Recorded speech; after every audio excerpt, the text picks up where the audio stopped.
தனித்தொகுதி. நான் ஒரு இன்ஜினியர் பட்டதாரி. அதில் சிஎம்ஐ பார்த்தோம், நல்லா பேசினாங்க. 53 பேர் பணம் கட்டியிருக்கோம். அதாவது ஒருத்தருக்கு தான் தலைமை கூட்டணின்னு சொன்னாங்க. எல்லோரும் ஒட்டுமொத்தமாக கூட்டணியாக இருந்து கூட்டணிக்கு ஒதுக்குனாலும் கவலைப்படாமல் நீங்கள் முயற்சி பண்ணி வெற்றி வாகை என்ன பொறுப்பில் இருக்கீங்க? இப்போ ஒரு இன்ஜினியர் கான்ட்ராக்டர் நாங்கள் பொறுப்பில் இருக்கோம். சுமாரான எந்த தொகுதி கட்டியிருக்கீங்க சார்? நான் துறையூர் தனித்தொகுதி. உங்களுக்கு வாய்ப்பு கொடுத்தா வெற்றி வாய்ப்பு எப்படி சார் இருக்குது? கண்டிப்பாக ஜெயிக்கலாம். அங்கே பெண்கள் சப்போர்ட்டு, மற்ற இளைஞர்கள் சப்போர்ட்லாம் எப்படி இருக்குது? இருக்குது ஐயா, கூட்டணி சப்போர்ட் இருக்குது.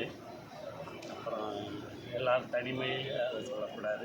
நல்ல வெற்றி வாகை 100%. கடந்த 5 வருஷத்தில் தலைவருடைய ஆட்சி எப்படி இருந்தது? அருமையானதாக செஞ்சுருக்காங்க. திட்டங்கள், செயல்கள் எல்லாம், மகளிர் உரிமை தொகை ரொம்ப அருமையாக பண்ணியிருக்காங்க. கூட்டணி பலம் எந்த அளவுக்கு இருக்குது? கூட்டணி பலமும் நல்லா இருக்குது. எங்களுடைய உண்மையான வாக்குப்பலமும் அதிகபட்சமாக இருக்குது. முதல்வர் மிகவும் சிறப்பாக ஆட்சி செஞ்சுருக்காங்க. இன்னும் அவங்க செய்ய வேண்டிய எல்லாம் கூட்டணி கட்சியிலேருந்து எல்லாம் ஓகே சார், நன்றி சார்.